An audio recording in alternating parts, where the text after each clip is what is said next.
Il-livell tal-għoli tal-ħajja issa laħaq rekord għal dawn l-aħħar 5 snin u dan kien konfermat mill-aħħar rapport li ġie ppubblikat mill-Bank Ċentrali ta' Malta.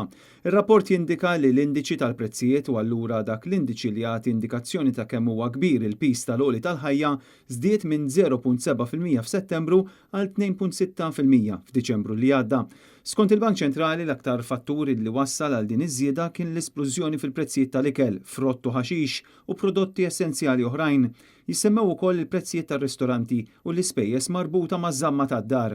Fl-istess jum, ċifri maħruġa mill-NSO din id-darba konfermaw li f'April l-indiċi tal-prezzijiet żdied minn 4.5% għal 5.4%. Dan b'riżultat dirett tal-esplużjoni fil-prezz tal-ikel u x-xorb, il-prezzijiet fir-ristoranti u anke l-prezz tal-ħwejjeġ. L-informazzjoni maħruġa mill-Uffiċċju Nazzjonali tal-Istatistika tindika li l-akbar żieda kienet fil-prezzijiet tal-lukandi u r-ristoranti.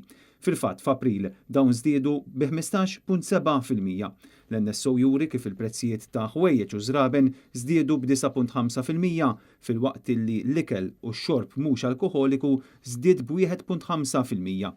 L-istess statistikaturi biċ-ċar li l-għoli tal-ħajja ilu jiżdied b'mod kostanti xahar wara l-ieħor għal xejn anqas minn sena u nofs.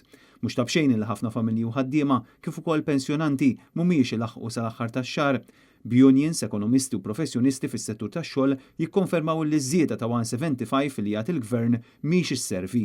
Dan fil-waqt li l-Caritas urid b'mod ċar fl-aħħar rapport tagħha kif il-familji qed jonfqu mal-100 euro żejda kull xahar fuq ix-xirja li jagħmlu għall-ikel bażiku li jixtru.